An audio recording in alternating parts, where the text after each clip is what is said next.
Hello everyone and welcome back to Rule of Rose. So, last episode we got our butterfly, which is our first offering.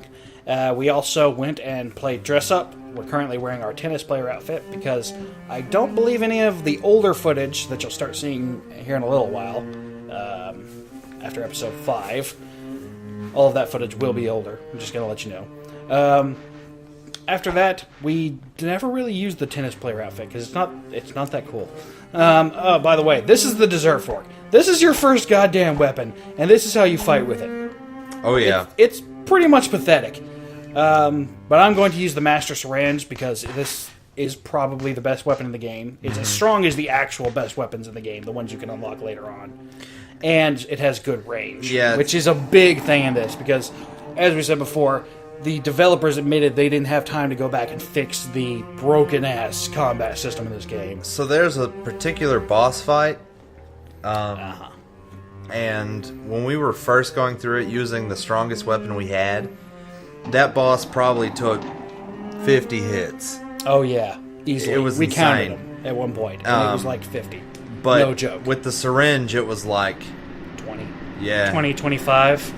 It was like, literally half as many hits. And the boss was terrible to fight the first time. Yep. We talk it up a lot. Because the first time, I think it literally took us 3 hours to record that bit because there was a big lead up to the boss. And it was just terrible. And then we whooped her ass this next time. Probably because we had a better weapon. Uh-oh. Oh! A dust baby. Enemies just jump out and impede Jennifer's progress. Attack. So you have to go into a combat stance and then you actually attack. And you get health in this game is sweets. And it's completely awful to be in combat. 2-shot. See, that would have taken at least 5 hits with my normal weapon. Okay, so these are going to be our standard enemies. These little... I think it looks like Clayface got somebody pregnant, and then they decided to cancel that halfway through. Yep, kind of. These are aborted Clayface babies, in my opinion. They're kind of like little children and old people all wrapped up into one. Yep. And I hate both of those things. You get the best and worst of both worlds. But there's no best of those worlds. I hate children and I hate old people. One of my favorite hobbies is going down to the old folks' home and just punching people. That's where I practice my pickup moves. Is at the nursing At the old folks' home? Yeah. Yeah, see what we do, we go down there as a pair. He goes to all the women and starts trying to hit on them. I go up to all the dudes and I punch them in the face. And then I walk away slowly because they can't keep up with me even when I'm walking. So it's really fun. Yeah, oh yeah, oh yeah. This is every Wednesday night for us. Alright, so we're going to make an offering with our butterfly. Green butterfly. Although it was stabbed by a fork, so it's kind of like half She didn't a actually butterfly. stab the butterfly. She stabbed next to the butterfly. Why don't you pay attention to details? I'm paying attention to your ass, baby. The gift box doll said to the unlucky girl, "You call this a beautiful butterfly? Or you blonde? It's a goddamn butterfly! Give me a beautiful, beautiful butterfly, then you zip, zip, zip." Alright, so it wasn't good enough. Yeah, that butterfly sucked. Which we kind of could tell it was beaten up and ugly looking. Yep. Here goes sluts. Yeah. I'm pretty sure you would consider all of the children in this game sluts. Well, kind of. Actually, yeah. Now that I think about it, I was just making a joke there, but thinking about it, it'll all make sense later. I hate having to say that. We have to say that so often in this game. Alright, the one-leaf clover door. So, yeah, like I said before, each of those doors in that room we were in, which is called the Cloverfield in some cases, has a different number of leaves. Oh, I remember this guy now. In front of the unlucky girl stood a man in a brown coat that she had never seen before. The man or the coat? Probably the coat. Yeah. I'm sure she's seen the man before. Definitely. The man quietly handed her a storybook. The Cloverfield. It's a good movie. I liked it. A lot of people didn't like Cloverfield. Have you seen it? Oh, yeah, I loved It was it. good. A lot of people said it gave them headaches and stuff. I actually really liked it. A lot of people like Kesha, so people are idiots. Once upon a time, there was an unlucky girl. This sounds familiar. All she wanted was to be happy, so she went to a clover field. Because apparently those make you happy. She found a one-leaf clover, but she dropped it on the road. She found a two-leaf clover, but it slipped into the shadows. That one. Oh, These are actually clues as to how to get the various keys. Yep. She found a three-leaf clover, but a witch had hid it away. She wanted to find a four-leaf clover, but she was too unlucky. Blank page. So these storybooks pop up throughout the entire game, and they're partially guides in certain parts. Yeah. And also help to add to the story. They're kind of the preface to that level, if you will. Yes. Each new section of the game will get a new one that'll talk about what we're about to do. And you have to be aware, and you're not certain in the beginning. Those storybooks, that like abstract language is pretty straightforward hints. Yeah, if you really think about it, you can often figure out exactly what it's talking about. Hey, it's that little shithead. He finally left his room. Victory is mine! The broom closet. Yeah, there's really nothing much here. It's just a cat with an eye stabbed out. So this is where he was watching us while he was talking to us the whole time. Through this little crack in the wall. So, that's where he was rubbing his jimmies out. I knew you were going to make that joke. God damn it, I didn't mean to click that. Sorry, it wasn't me. Adola did it. The devil made me do it. Don't you put this on me. Don't you put that evil on me. And this, as you may have figured out already, is the control for their weird little scissor contraption. So now we can go get the scissors. Which is excellent. And what would we do with the scissors, Boggs? Stab you in the eye? That's already been done on that picture there. That's true. It took me a little while the first time we saw it. Smell of cleaning supplies. Interesting. Not interesting, actually. That's boring as shit. Well, Boggs, in case you haven't figured this one out, fucking Detective Hugo or whatever, we are gonna go unleash the dog. Release the dog! Brown's pretty... well, what we call is brown. Nah. He's a brown dog, and it's just easier to call him Brown. Good. There we go. As the unlucky girl examined the scissors, they suddenly spoke. Everything talks to this bitch. She's crazy as hell. Oh, yeah. No thanks necessary. No thanks necessary. Apparently our scissors are drunk. You might have been better off being bound than being free to feel pain. I couldn't. Our scissors are drunk and have a significant stammer. So scary. I'm not sure we want these scissors. The scissors that cut. I'm pretty sure scissors, if they're drunk, they're pretty dangerous. Alright, so we don't really need to mess with anything in here. We don't honestly need to save. There's no point. No. We're not going to stop. We're never going to stop. Yes, we are. Never! We will play Rule of Rose till the day we die. Well, Boggs, that day is going to be soon for you if we have to play this much longer. We do love this game, but by God, we're a little bit sick of it.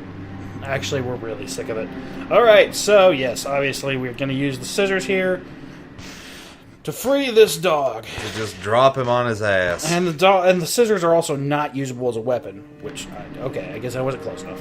Which, I thought they would have been a better weapon than the damn dessert fork we're supposed to be using right now. Oh, yeah. But apparently this bitch is too stupid for that. I think we just dropped him on his head. The unlucky girl cut the ropes with scissors and freed the dog. He looks like he's having a seizure. Yeah, he does. He's going fucking bananas. Free from captivity, the dog seemed quite happy. However, the dog stood there and wouldn't move. It looked up at the girl as if it wanted something, waiting for her reaction. You actually can tell when a dog's waiting for you to do something.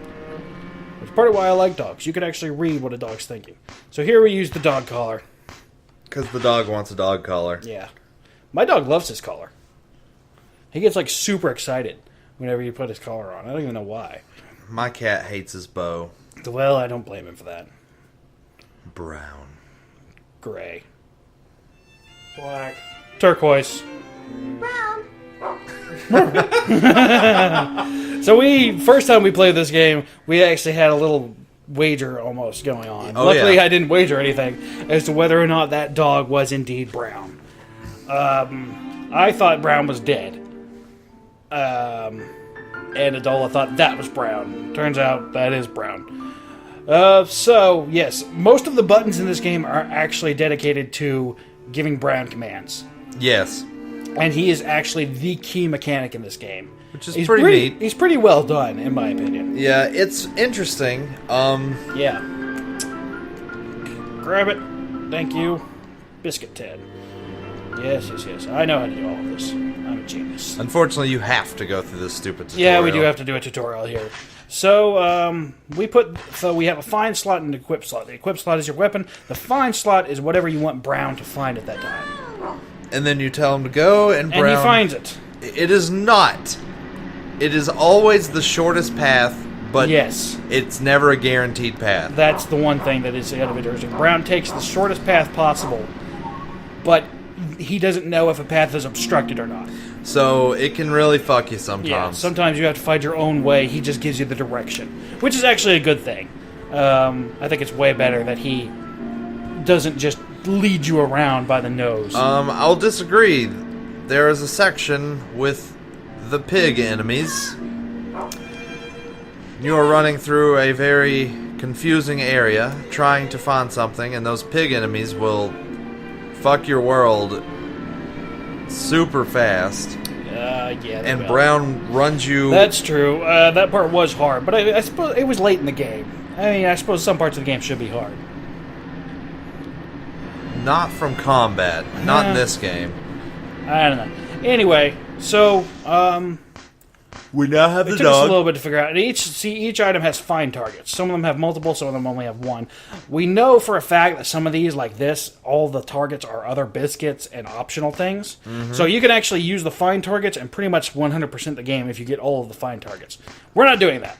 We got other things to do. Yep. We have lives. So yes, as I said, 3 commands for Brown. You could tell him to come, stay, which means he'll stay wherever he is, but he will go to the room transitions with you. Or you can tell him to find an object, which is his primary use. You're not telling him to go, you're telling him to go! Shut up. I like the come command. You would. But Brown also does help a little bit in combat. Barely. Not much. Like we said, the combat system's extraordinarily broken. But Brown will every once in a while stun one of the enemies by barking at it and scaring it. So he can take an enemy out of combat, which has come in handy a couple of times. But it's completely random, so it's not something you can rely on. The combat system in this game is its biggest downfall by a lot. I really wish they had fixed the combat system. Oop, Oh, cutscene! yeah. Here we go. You old hag. Dirty witch. I'm happy you're dying. Goodbye.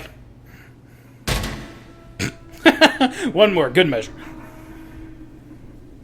Was her name Martha? I feel like it was.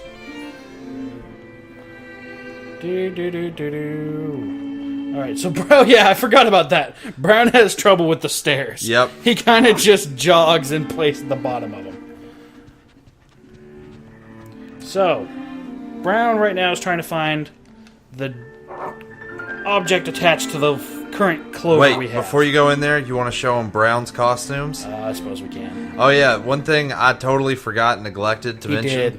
was that not only does Jennifer change her costumes, Brown does too. In some of the costumes, not all of them. Yeah. So, the first one's one we showed you before. The Lolita costume changes Brown to black and gives him a fucking, like, doily. I don't even know. It's like a tablecloth doily. Has a little heart on it. I feel so bad for him in this costume. Try that chair. I want to see if that activates it. Yeah. Wait a minute. That's not the chair. It's this chair, I think. Maybe it's not that chair. I don't know which one. Oh. Is this the one that does it? No. All right. That goes back to normal. Alright, so we actually know these two costumes do not affect Brown. Because we've messed with the costume before. This one we never had before, and this one does change Brown. Oh, look at him. Into a, stuffed toy dog. He actually looks cute as hell. He is pretty thick. Let's go for the Lolita costume this time. Lolita costume? Really? The Lolita costume? Well, do we have to? Well, I'm done with the nurse and the tennis instructor. Yeah, we use the nurse a lot in our other playthroughs. And I like the fact that Brown looks cute as can be. He does not. He looks... I pity that dog right now. I feel so bad. Look at his cute little headdress. Like a precious native Indian. What? I don't think Native Americans wore anything like that. Ever. Well... Alright, so...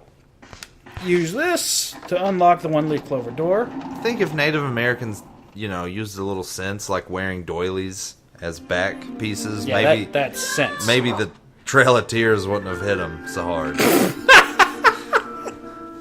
That's terrible in every way possible. Oh yeah, I remember this little guy.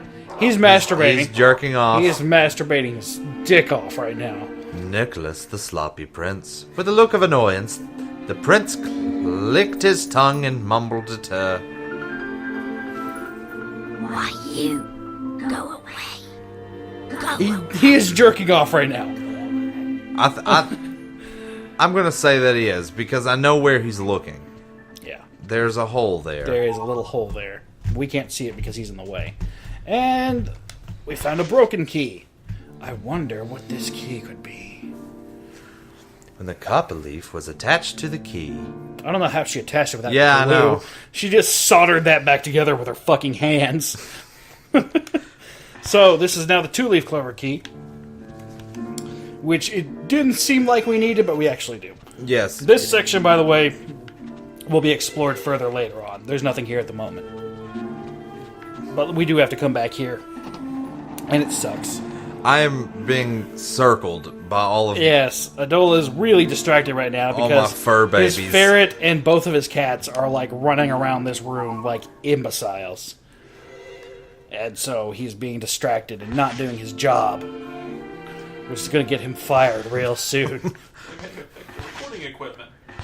Huh? They may affect the recording equipment. They have not affected the recording equipment. They're fine. Just leave them alone, let them be. They nearly did in Bayonetta. That was when Johnny led his insurrection of felines and tried to destroy our recording. He wanted kisses. Alright, so I tell Brown to find where Martha went. She was behind this door, which I already knew because this is the fucking third time we've played through this shit. Alright, so Martha got dragged back in here. And you can remember in the storyline, the book we mentioned before, the one said that the two-leaf clover was dropped by his shadows. That little boy who was masturbating furiously said he was a shadow. Yep. And the three-leaf clover was hidden by a witch. Now, Closest thing we have to a witch is an old lady who cleans. This item gave us hell the first time. Yes, it did. Because we stopped Brown following it, and the item doesn't spawn if Brown isn't looking for it. So it's actually completely invisible if Brown isn't searching for it, which is a little bit bullshit. The unknown occupant spoke in a shrill voice. I was a mighty witch, yet now I am but a powerless wretch, rubbish and dust. My precious, precious key, I hid it secretly. God. Pro as hell witch voice right there. I hid it in a pure and dirty place. I hid it secretly. Your eyes cannot find it. You're truly an unlucky hero. My eyes may not be able to find it. But you know Brown's what ass can. Dog. So yeah, Brown is a big part of this game. Mm-hmm. You're pretty much constantly having him find stuff if you don't know where it is.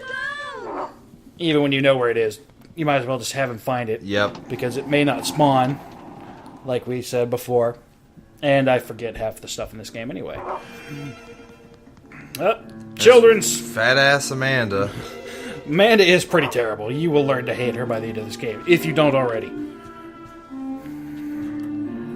Brown is a good dog. Yes, he is. He's such awesome. a fucking good dog. He is extremely well trained. He wears doilies and... That's terrible. I still hate that. I hate the fact that you've made him become that.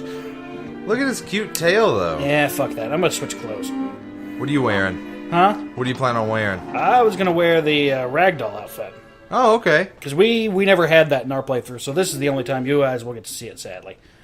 Brown does that little whimper noise when he can't find the item anymore, because this area disables his tracking. We actually have a broom for a hand. That's pretty cool. You probably have to re-equip the weapon. Yeah, I do. Every time you switch outfits, you have to re-equip the weapon, which is annoying.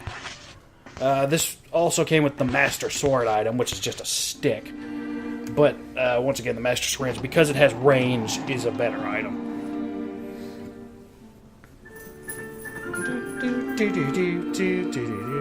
Look at Brown. Brown's He's pretty so cute.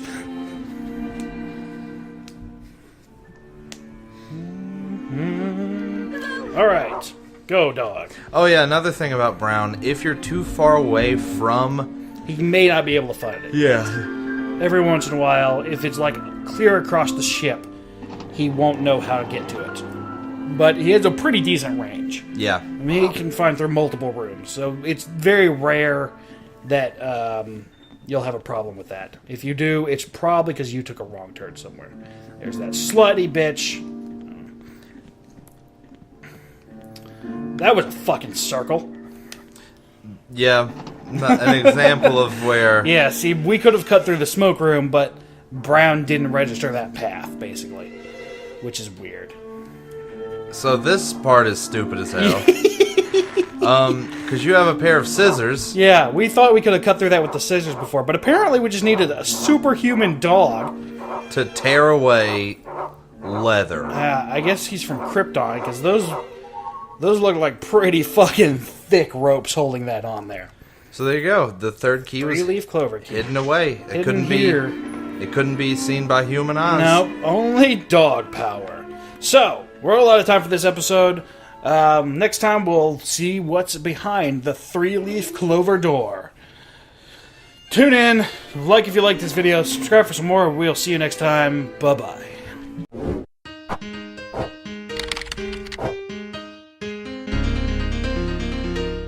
This is Halloween, Halloween, Halloween.